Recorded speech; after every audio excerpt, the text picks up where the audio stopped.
Hey everybody, it's Mike from The Art of Guitar. I'm here with another Fix This Band series video, and this one's going to be a little bit different though this time because it's going to be the first part of a three-part series.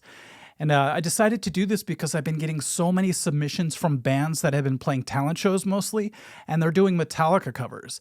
And I thought, wouldn't that be cool to do sort of a battle of the bands within this series a little bit? So I thought I would choose 3 of them for now. We could do more in the future. But 3 bands, and we'll do 1 video per each band. And then at the end of the 3rd band's video, we're going to do sort of a poll and see who the winner of the 3 bands are. But I still want to teach through this series. So I'll still keep it in that Fix This Band type of vibe. That way I can go through and talk about the things that I think each band could improve on as they go along in the video. So I'm going to provide the link to the original video in the description if you just want to watch it all the way through without me commentating.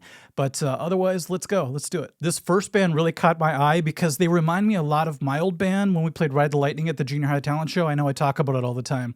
But it's that certain age where you're so excited about playing music, especially playing Metallica.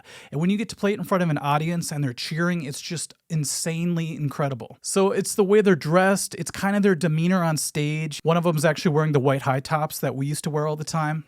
So I guess my dad was right when he said, just wait long enough and everything you wear will come back into fashion over time. So I guess that happened. This band is called Apocalypse, which is a really cool name. But what's funny about it is that their name is spelled correctly on their channel, but this particular video, for some reason, their band name's misspelled. So I thought that was kind of crazy. And they're playing the song Master of Puppets, which is not an easy song for anybody who's ever tried it on any instrument. According to the date of this video, it came out around the time Stranger Things had the Master of Puppets scene in it, and all of a sudden Master of Puppets was on everybody's mind for like 3 straight months.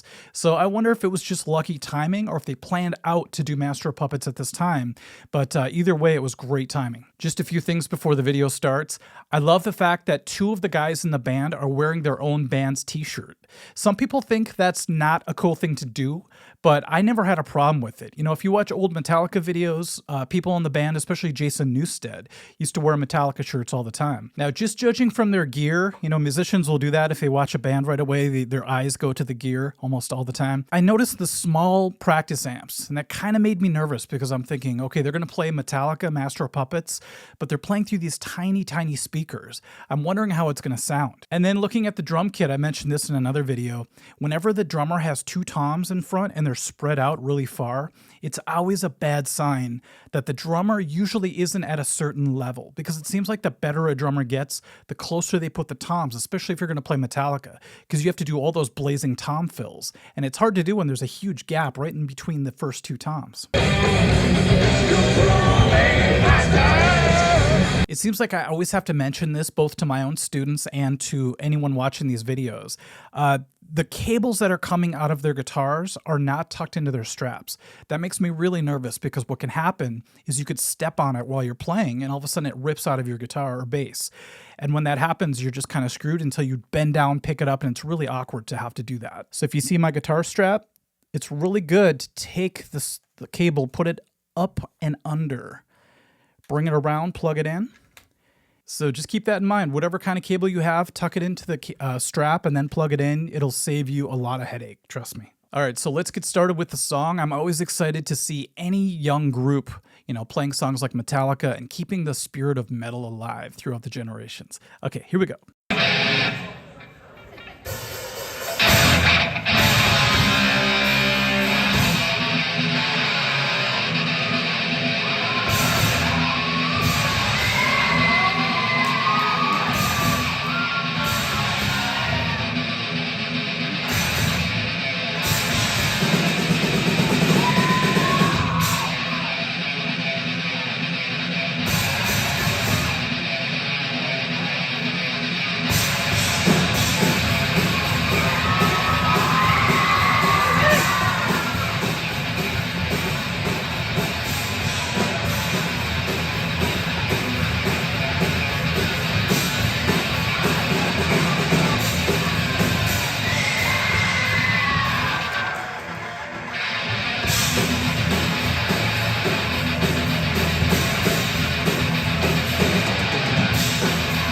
The very beginning of the song kind of confused me a little bit because the guitar player on the left, who appears to be like the leader, at least, you know, musically, he hits a chord, and then everyone else kind of look at him and he's like, come on, let's go. Almost like he expected the band just to all come in when he started. So that was kind of weird. I'm not sure what happened there, but they pulled it off afterwards just fine. Because that guitar player feels like the leader of the band, he's playing and kind of pushing the charge, almost like James Hetfield would do. The only problem is he's kind of racing forward and everybody's trying to keep up and catch up. So it just feels like this really disjointed sort of feeling, like it's not quite tight because the one guitar player is just kind of going off and everybody seems to be trying to follow him instead of following mostly the drummer, which most bands would do. I felt pretty bad for the kid wearing the Ramones shirt. By the way, awesome shirt. It's really cool to see, the two other guys wearing their own band shirts, and then to wear the Ramones shirt kind of makes you stand out. But anyway, when he went to do the 078 part, I call it, it sucks because you can't hear him. It's like his little Vox amp just isn't keeping up with the Marshall.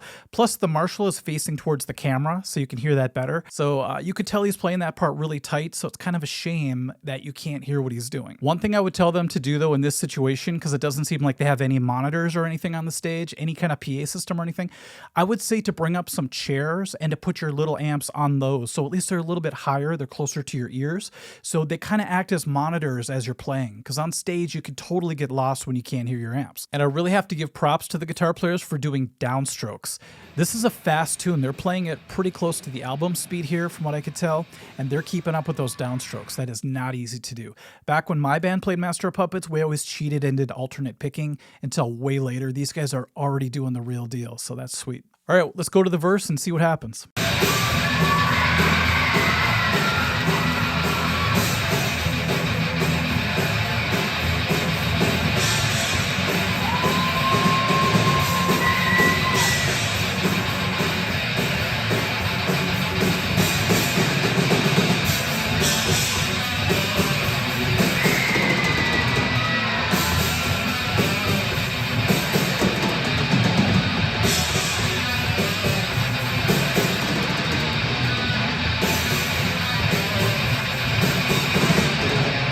Okay, that is crazy. They're playing this song without vocals. At first, I thought they had a vocalist. Maybe they were just off the camera, like off to the side, like old school Ozzy during Black Sabbath years. Come on!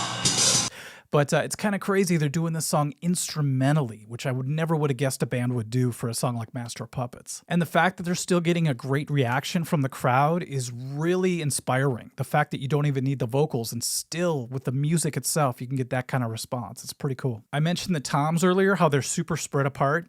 Well, he's going for it with those tom fills. Like, he is bashing those things in. He's probably hitting harder than Lars Ulrich right here. But you could tell there's one fill where he has to go from one to the other, and it seems like he kind of hesitates a little bit because of the gap, and it messes up his drum fills a little bit.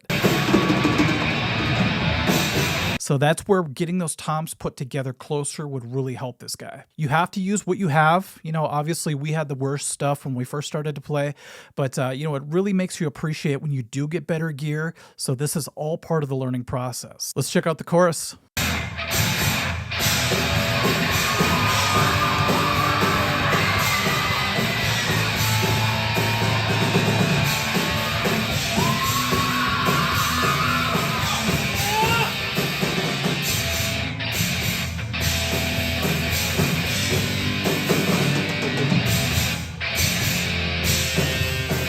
I really love how this band is going for it, even without vocals. They have the audience all excited. They're headbanging. It seems like they're doing some cool hand gestures, to get the crowd into it.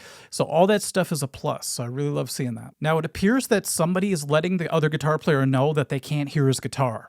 And so all of a sudden he bends down to try to fix it. And this is the funniest part to me. If you watch closely, he actually starts turning every single knob all the way up. And that's totally something I would have done back in the day. And he's kind of fumbling. He's not really sure what to do. So he's just kind of in desperation mode.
Now, that could have been disastrous because I think when the other guitar player bent over to fix his amp, he came back and the band was just kind of idling. So everybody stopped except the drummer kept going, which is so huge. You know, if the drummer would have stopped, it would have been a train wreck. But he kept going and the audience was kind of like, what's going on?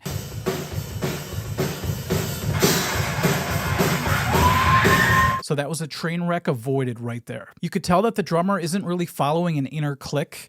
When he does some of these tom fills, he just sort of blasts through them and then just comes in whenever.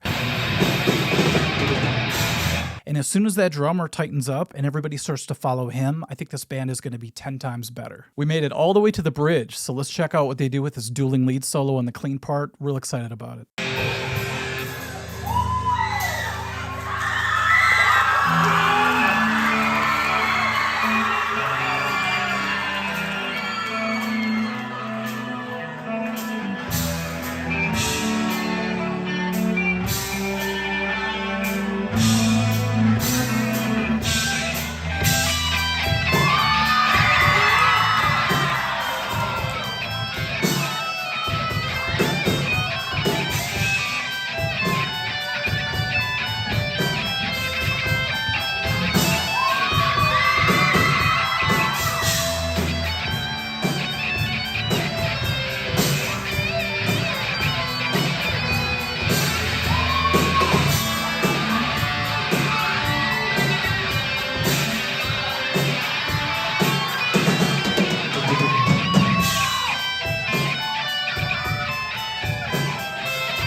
I'm really impressed by the main guitar player's clean sound. That little Marshall is really killing it. You know, even though it's tiny and it's, you know, kind of screechy, that clean sound's incredible. When the other guitar player played the backup part, you know, the swelling string part, he kind of jumped forward a little bit and got ahead. So he started to do the lead before the other guy was done. So that was a little bit awkward, but once they both started to play the lead, it was so cool for the crowd to start cheering.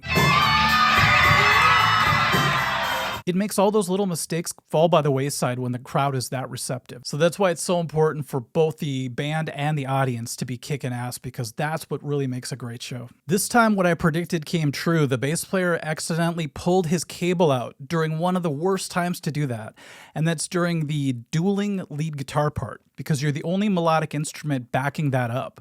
So all of a sudden the bass goes out, and it's one of those moments that just gets really tense for me to watch, because I've seen this happen so many times, and it's happened to me, where your cable comes out, you bend over to pick it up, you plug in, and you think everything's back to normal, right?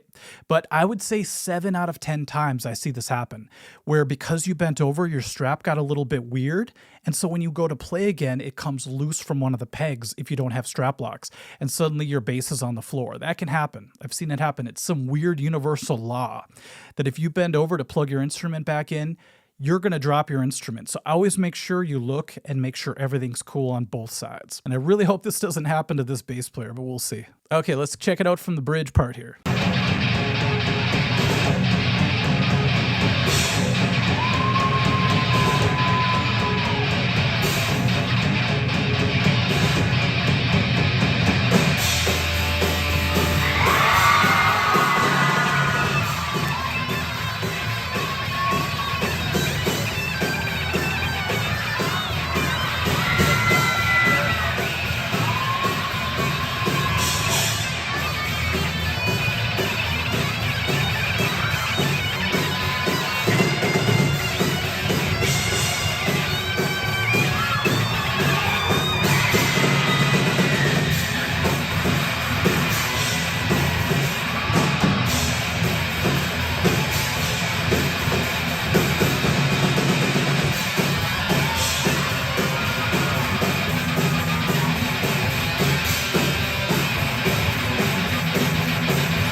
Wow, I can't believe they made it through that part. I was expecting a train wreck right there because there's so many things I have to click during that, but it sounded pretty good. I have to mention that earlier on, the bass player was pounding his bass with his fist, and it reminded me a lot of Cliff Burton, so I thought that was really cool.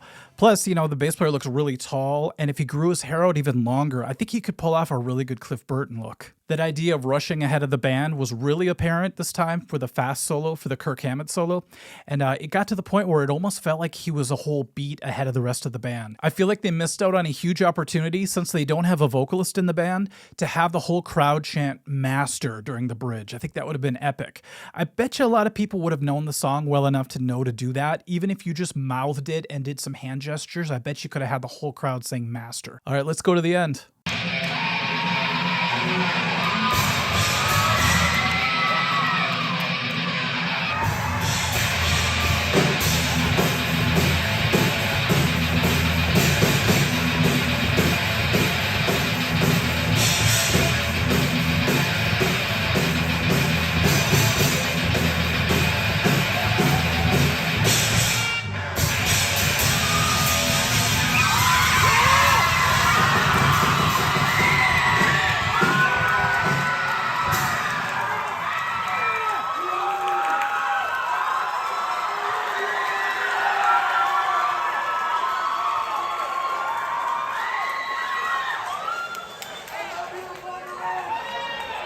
That's great. I love how they really didn't know what to do with themselves at the very end. They just kind of stood around like, now what do we do? Then finally they're like, oh, let's shut off our amps and get out of here. They did something really cool that I think was a really good idea for this instance because they don't have a singer. They cut out the entire third verse and they went to the end part, which is a great move, I would say. You probably know that I'm a huge fan of good showmanship on stage, especially when young bands get into that stuff early. It's a really great thing to be able to do. But in this case, I feel like the main guitar player was doing it a little too much beyond his capacity. So he would lift his arm up and then all of a sudden miss a guitar part because the rest of the band would come in and he would be late. So I would say be an awesome showman, really get the crowd excited, but don't let that take away from your performance. Make sure your performance is solid first. Now, that being said, I think this guy is good enough to do both, for the most part. He's just doing it at the wrong times. He just hasn't been on stage enough to know when to do it and when it's going to take away from the performance. So over time, he'll figure that out, obviously. Now, even after all those little mishaps, you saw how the crowd reacted at the end. And I thought it was really sweet because I didn't notice this before, but the one girl stands up and she's telling her friends, get up, get up, get up. That's the kind of excitement that I'd love to see in crowds, even for a band that played an entire song without vocals, they still got excited about it. And guess what? If this band stays together, they're going to work out all those problems over time. They're going to get tighter. They're going to get better gear. They already have a lot of great elements. So if you could really picture them like sticking together and getting really, really tight, they'll be unstoppable. So I'm really hoping one of the band members picks up a microphone and decides to start singing, or they bring in somebody to sing for them and really become a great band. That would be really cool for me to see. I always love to see any of these bands that I feature just get up on stage and play. That takes guts.